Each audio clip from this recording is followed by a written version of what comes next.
for once. Woo! And no, we Hey, have not wasn't I just saying I wanted to cast that next?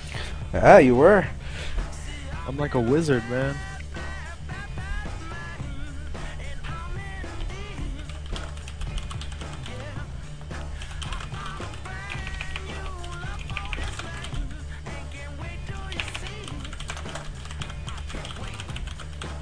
By the way, Saiku is actually on Team Rec. Wait, what? He was on the Team Requiem.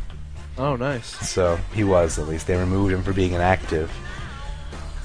That's too bad. So he was on a semi-pro team for a while. It's not like he popped out of nowhere. Which is actually unfortunate. I sort of wanted like the talent of Saiku to suddenly like compose itself in Canada. We're waiting on you, by the way, Shinobi. Oh, my apologies. I guess I should turn the music off. Yeah. But I like the music. It's such a good You do. song. How do you like me now? Sad song. Oh, Cold Steak did beat Black Mamba, so TQ Wannabe and Cold Steak are in the round of 8 right now. As well as Saiku and Menk T. This is the loser bracket we're going to be playing right now. And I'm turning off the music. This game will be underway pretty shortly. And if you like this tournament, please, please follow all of CG's tournaments. They are sponsored by Memory XP, Asus, and eSpot. They're a very cool Canadian-based league. And we are still streaming right now to the mass 15 people. I am very happy to have you guys watching. I do like to have the attention of my colleagues in StarCraft 2 awesomeness. And David, you're here because StarCraft is awesome, and this is awesome, and we're all awesome. I just want to hug, man. I need some jovial support here. My fake crying is not coming across as charming without you. I'm so sorry. Yeah. And our game has started right now, so I will introduce the players. In the bottom right-hand corner, we have the red Protoss, Canucks JC. He might like hockey just a little bit. In the top right-hand corner, we have the not a girl, pink Zerg player, Lydian. I actually don't know if it's a girl or not. I'll find out later. But as a rule, girls don't play StarCraft, so... There are no girls on the interwebs. Yeah, Ice Passion, you're my favorite because you're the longest, I've decided. But this is a ZVP. Wow, I'm so used to seeing Terran today that I said so T. many Terrans today. It really is. It's actually been so many Terrans, but a lot of Zergs as well. And now we do have Canucks playing the Protoss hero. I am a Protoss player myself these days. I used to play random, but then I decided, you know what? Warping in units is a lot better than constructing them from the ground up or mutating into them. No way. Mutation is the best. No. Just warp things in, man. I just want to warp in a toaster strudel. You don't want to mutate your arm into a toaster strudel. I'm really surprised that Canucks isn't going to put his first pylon, down in the opening of his natural instead of in his main to his natural. It is an interesting choice by him, but it's not a bad choice, mind you. It's okay to put walls between yourself. In last game we saw that Fort King's Warden did make a little wall from his main to his natural, and that actually prevented Zergling run-bys. It's very true. It's very useful. I question why not just wall in your natural first, and then you have it open to you whenever you decide to expand to it. It takes an extra building or two, yes, but I mean you're going to build those buildings anyway, so why not throw them down there? Very, very true. And we do have he is making a nice little tight wall with the Zealot. I don't even know if the Stalker could fit. Yeah, Stalker could probably fit through that wall. My mistake. But Canucks playing very, very standard, doing that one gate. He did throw that pylon earlier than it should have been. You sort of wait until you throw down the Cybernetics core usually before throwing down that second pylon. But he didn't want that wall up as quickly as possible because he didn't see an early hatchery by our Zerg player. And he does have a probe here trying to deny that hatchery, or maybe just to scout it out. Seems like that. He didn't put a lot of effort into denying it. Yeah, he probably expected because it came late that he already had his spawning pool up. And I'm very interested as to why Lydian threw up his spawning pool and then waited till 17 to throw down the hatch without throwing up a gas. And Lydian splits up his lings. Very good practice if you're not going for aggression. You're just scouting around, looking around for maybe proxy stargates or, just anything out of the ordinary. I love this play. He's actually just scouting him in general. I don't think he ever scouted him.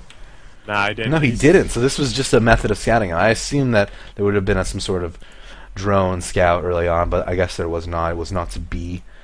And Lydian does know now where Canucks is on the map. And I mean, he basically knows everything he needs to know from Canucks at the moment. So wait, I'm not Canadian, so I don't know what a Canuck is. Can someone in chat tell me what a Canuck is? I think it's a Canadian. You think a Canadian is a Canuck? I don't know. They don't like to call themselves Canadians? I don't know much about Canadians. I just know they say A lot. I know they like the Queen somewhat. And we have, that they have the best pancakes ever. Okay, we have 3 Zealots, as you were saying, moving up towards the Zerg base, and I like this build by Canucks. He forces the Zerg to produce a ton of units to deal with this. Zealots are so cost-effective with dealing with Zerglings if you get a good position on them. And you can take out drones, you can take out queens, and oh, look at this, he's just pulling back, forcing to make a few more Zerglings to deal with it, and then moving back. This is some metagame stuff going on by Canucks. It's a good decision. I don't agree with Canucks probe just sitting next to the Zelnog tower without giving access to it. He really should have had it up there so he could have the vision. Yeah, I think it's just pretty strange. I think he wanted it to be there, but must have misclicked. Yeah, he probably meant to click up there, and he just clicked on the mini-map to move him there. He just mismicroed it.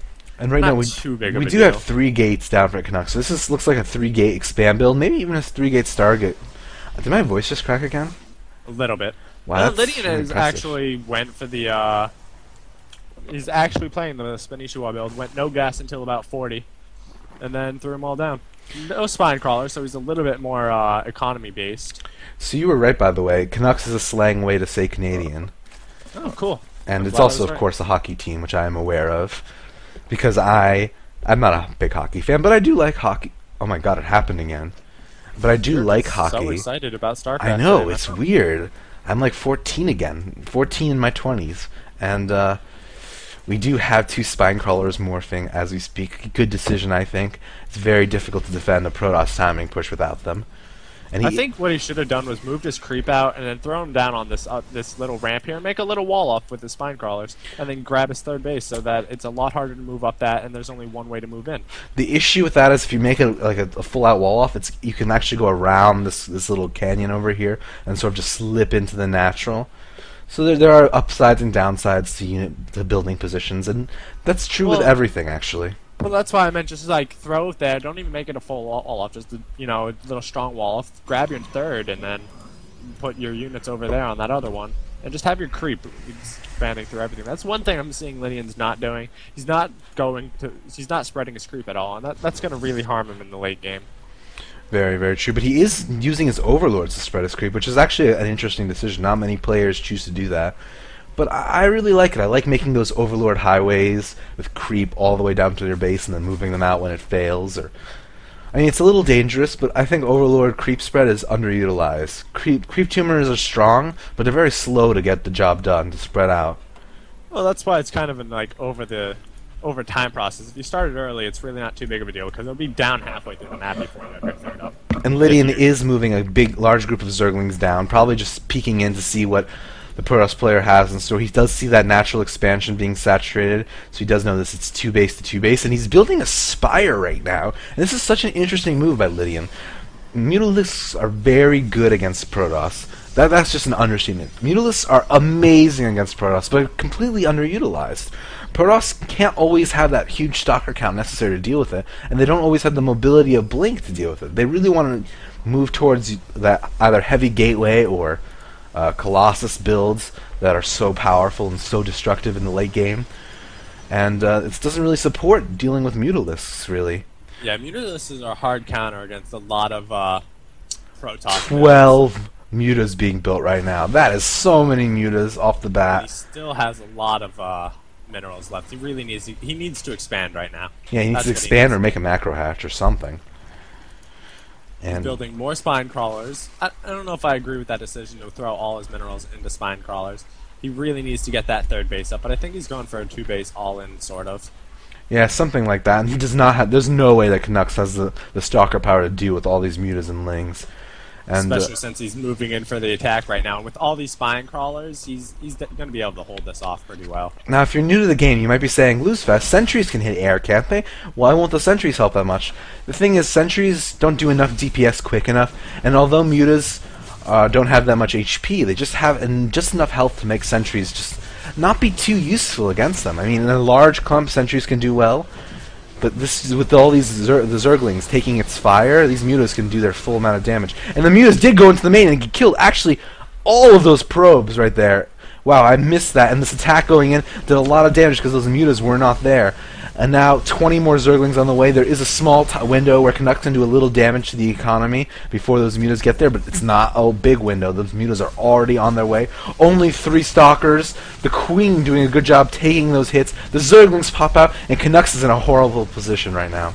Yeah, he lost all those probes in his main. He just lost his entire army basically. A few Zerglings, and a few Zealots coming in to deal economic damage, but those drones were pulled really quickly.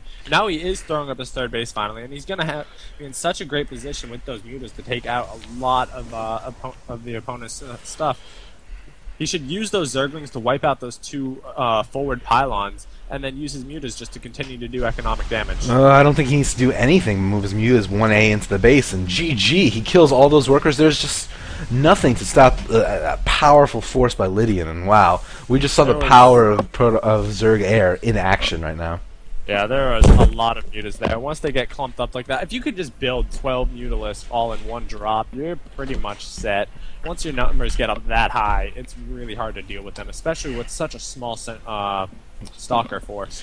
Yeah, it was a weird sort of timing that Canucks was trying to hit. I think it would have been a lot more effective if the Zerg player was going Infestors, maybe, or really almost any other tech pattern than mutas.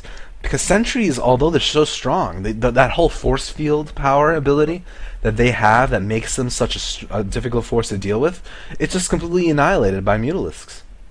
Yeah, during the actual engagement, you saw how powerful it was against the Zerglings, but the Spine Crawlers just completely negated that with their super long reach.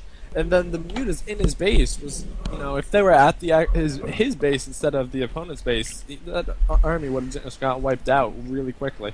Yeah, that's absolutely true. And we do have Game 2 on the way, so don't go anywhere. This is the CG StarCraft 2 tournament, sponsored by Memory Express, Asus, and eSport. I am Losefest, and with me is Shinobi, and we just saw some really interesting muta play in the last game, and I think that mutas are going to be more interworked into a lot more matchups these days, because they weren't really used in ZVZ for a long time since Infestor's fungal growth lasted so long, and now it's not the case. And they weren't so much used in Terran TVZ because skim timings were so of the norm, but now with that whole Korean movement that Dongregoo started with the mass mutalisks, it's all. I still don't go mutalist that often. Personally, when I see another Zerg going mutas, I just mass roach. I'm just like, okay, 1 armor, move in, A1. Okay, Mondragon, thanks for that tip. I'm just saying, roach counter to everything, except immortals. There you go, Zerg. Roaches are the counters to immortals too. If you have 10 times the amount. Yeah, that's just not worth it. I mean, just okay. The #1 counter to everything, roach, Zergling. I think Marine is the counter to everything, really. No, Balings. If you split Marines, Banelings aren't as good as Marines. Balings. Yeah. Balings. Oh. Oh, you're such a Zerg fanboy, Shinobi. You're too biased to cast tournaments. We need to set you up in Imba balanced TV and. Yo, you give me Zerg vs Zerg, I'll just. That was actually Game 3 of the losers bracket, so we are done with the Lydian Canucks series. Lydian did move on into the round of, I'm not sure if it's 8 for the losers bracket. They have sort of a little bit of different house setup there. 4K Warden versus Chrome right now in this game. We have already seen that 4K Warden is a very talented player in his own right. He's a Terran player, and I actually get to see TVP. Oh, I'm so excited to not watch Zerg. Is the Zerg commentator Masters level? No, our Zerg commentator is, I would say, Masters in mind. He is a gold level player at the moment. Is that right?